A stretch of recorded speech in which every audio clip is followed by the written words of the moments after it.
Just a reminder, if you want to see every Full Metal breakdown when they release and go over each episode, make sure you hit that subscribe button. I appreciate it, and it really encourages me to keep doing these up.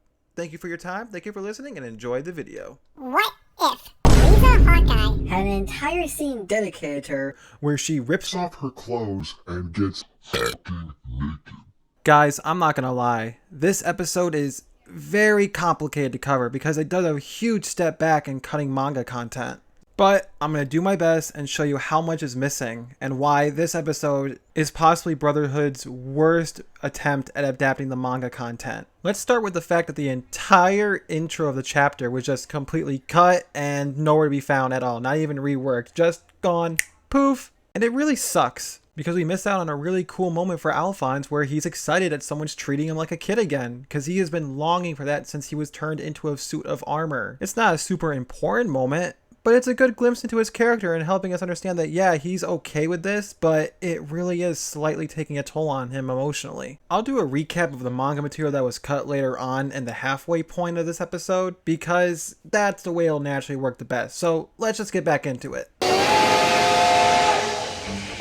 Okay, you boys have a safe trip. Stop in and give me a shout the next time you make it to Central. I really am excited for the next time Ed and Al run into Hughes. It's such a touching reunitement and shows just how close these boys are to him. Like how he's sort of like a dad to them in a way. I really can't wait to see it be expanded on in further episodes of the story. Really build upon that father-son relationship they're going for.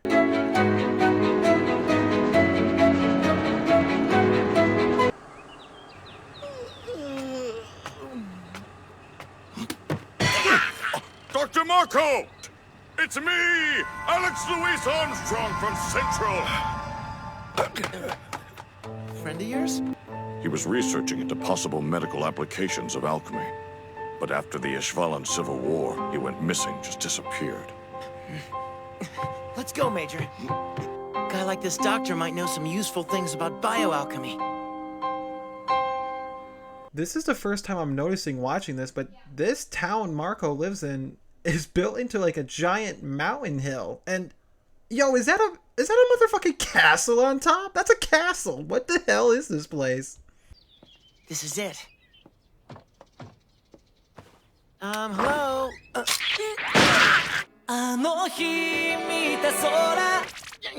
All right, tell me what you two are doing here. Have you come to take me back? Please, Doctor, calm down.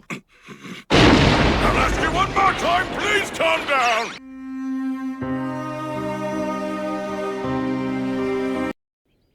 I couldn't handle it anymore. Order or no order, to have to dirty my hands researching that thing was too much. It took so many lives. During the Civil War, so many innocent died because of it. Doctor, what exactly was it you were ordered to do research on? What thing? The Philosopher's Stone. Bum, bum, bum. Dramatic reverb. I took were my research documents, and the stone itself. You mean you still have it? It's here? So, little bit of O3 trivia. This scene goes completely different in that. Like, Ed straight on tries to steal the Philosopher's Stone, even breaking down where Marco's hidden it in his house. It's a pretty wild change. Works better for that story, but wouldn't work in this one. Glad they kept to the original of Ed just admiring it, but not trying to take it. It is not necessarily a stone. This is an incomplete product, however. There's no way to know when it will reach its limit and become unusable. If imitation stones this powerful can be produced, who's to say a complete product can't be created? Please, Dr. Marco, I need access to your research materials. Major, who exactly is this boy? This boy is a state alchemist, Doctor. What? But he's only a child. I love this little back and forth between Marco and Ed. It shows that Marco really is trying to look out for the Elric brothers and help them get off this path because he believes they truly will damn them to hell. But Ed rebuttals and says, I know it's a mistake, but I gotta do it, man. It works really well. It shows both their characters of sympathy and determination. I really like it. I see. So you've committed the taboo. Amazing. But I can't show you my research. Why not? You must not seek after the stone. If you chase the stone, you will go through hell. I've already been through hell! Please. Please just leave. Guys, I was right. That is just a full-on medieval style Knights of the Renaissance motherfucking castle. What is the history of this town? Like, what the hell? This is a nice moment for these three. It shows us a lot about them. Ed and Al do want their bodies back, but they're not willing to steal or deprive a whole town of their doctor for it. And Alex is a good guy. He's not going to report anything on Marco to the Central or anything, because he feels like Marco's punished himself enough, and he's doing a lot of good here in this town. Wait! This is where my materials are. If you're certain you won't regret learning the truth in the end, start looking here. Look closely. Maybe you'll find the truth hidden within the truth. National Central Library, first branch. I get it. Like hiding a tree in the forest.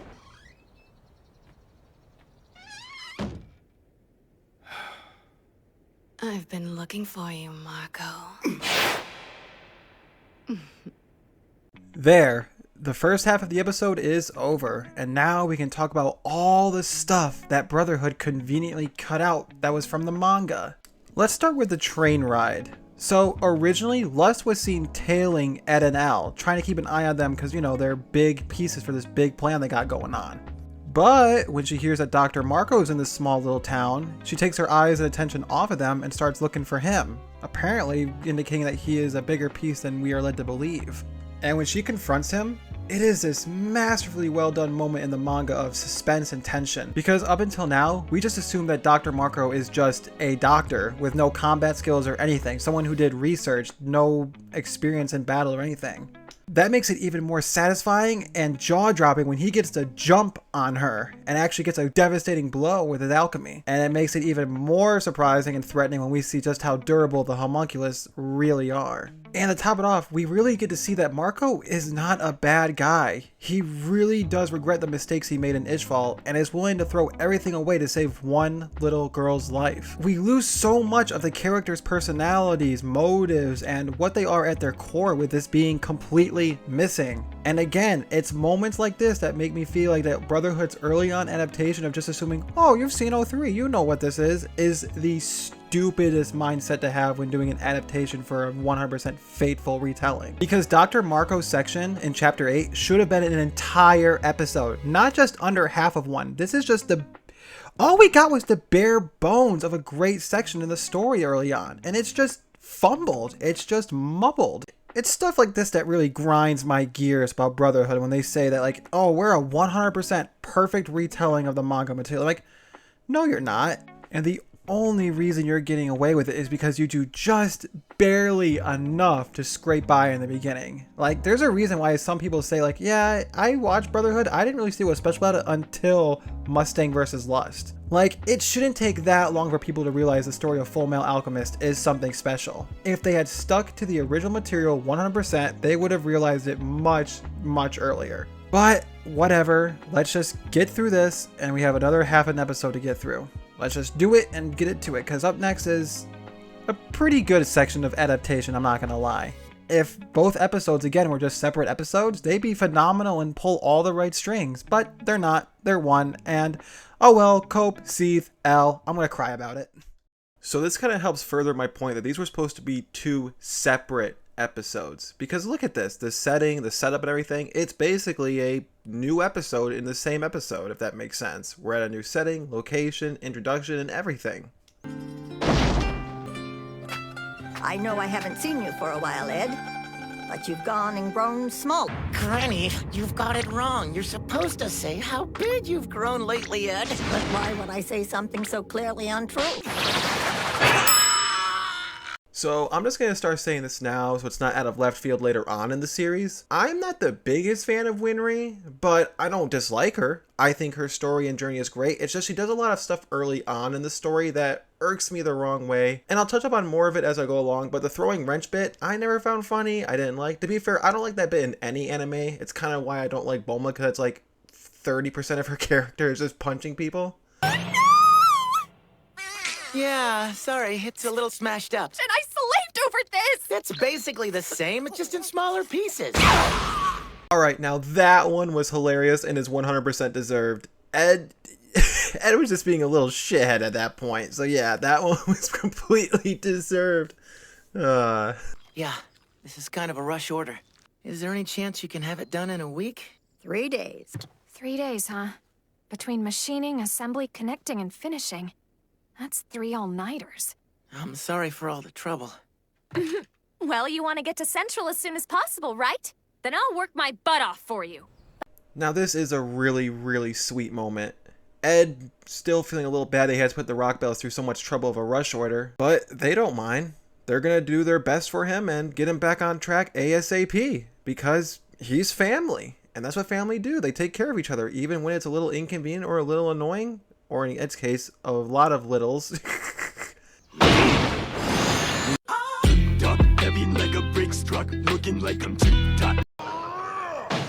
The wood you requested. Oh, thank you. I haven't seen Edward anywhere around the house in a while. Yeah.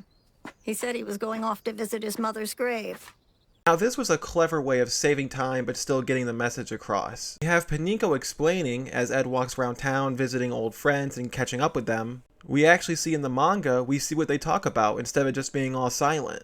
It's a clever way of still showing what was there, but having it combined with another pattern of speech that makes it go by a lot faster and smoother a little bit. Another change from the manga though is that originally Mustang spilled the beams to Alex on Ed and Al's failed human transmutation attempt. In a way, it's kind of sweeter that it's Panico telling him. I think it helps shows that she knows Alex is a good man who only has the best intentions in mind for the boys, so she's okay with sharing their story and why they are the way they are. It's sweet. Just a sweet moment.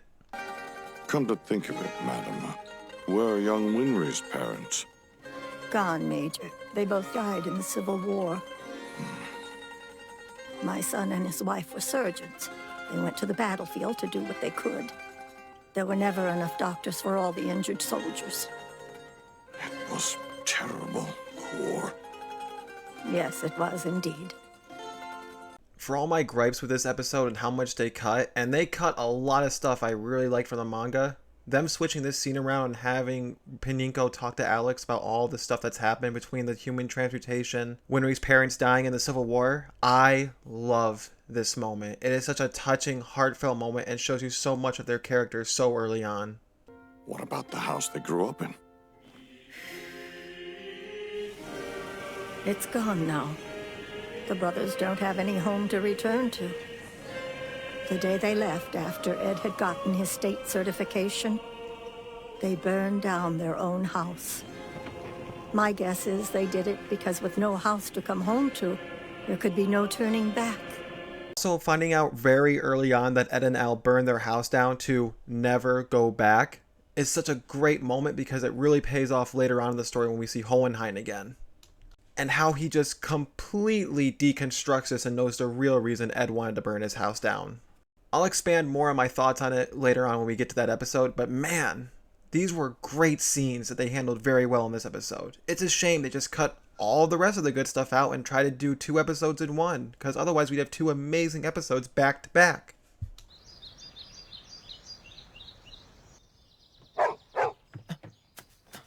Here you go!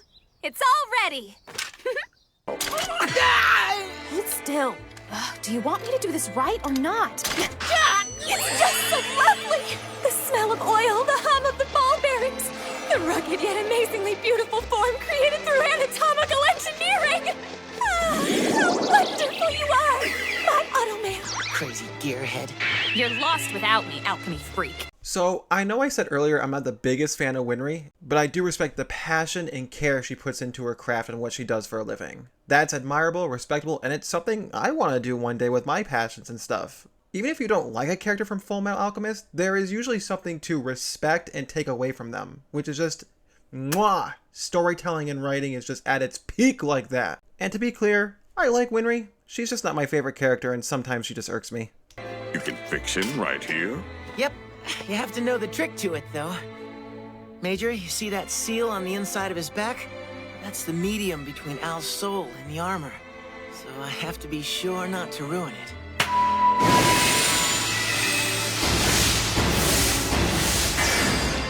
There you go. You're good as new. You ready to try it out? Yeah. So this section was adapted very well from the manga, and you can tell when they cut corners and when they don't, because when they cut corners, it really hurts it, but when they stay true and faithful and just try to rework things, we get a much better product, because this half of the episode is miles better than the first. However, there are some stuff that was cut that I wish we had seen animated. For example, during Ed and Al's spar, Alex joins in. It's kind of like a nice little bonding moment for the three. Yeah, Ed and Al try to run away from him, but it's still funny and shows their character and how close they've gotten. I missed that moment. I really wish it was adapted. I'm so grateful to you for always welcoming us like we're really family. He won't ever say it, but I know Brother feels the same way. Granny, Winry, thank you. Thank you again for everything, Granny. Sure. Hey, where's Winry? Resting. She stayed up 3 nights in a row. Hold on a second, boys.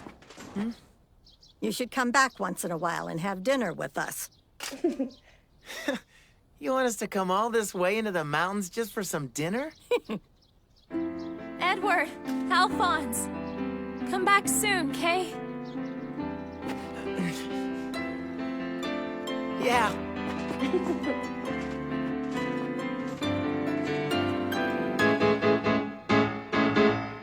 So, all in all, the beginning of this episode, huge step back in terms of quality and adaptation. But in the second half, pretty good. A couple scenes were cut that I wish we could have seen animated in Brotherhood, but I can live with it. All in all, I'd say this episode is about a 6 out of 10. Yeah, not too much to say. I pretty much said all I wanted to say this episode. Thanks you guys for watching.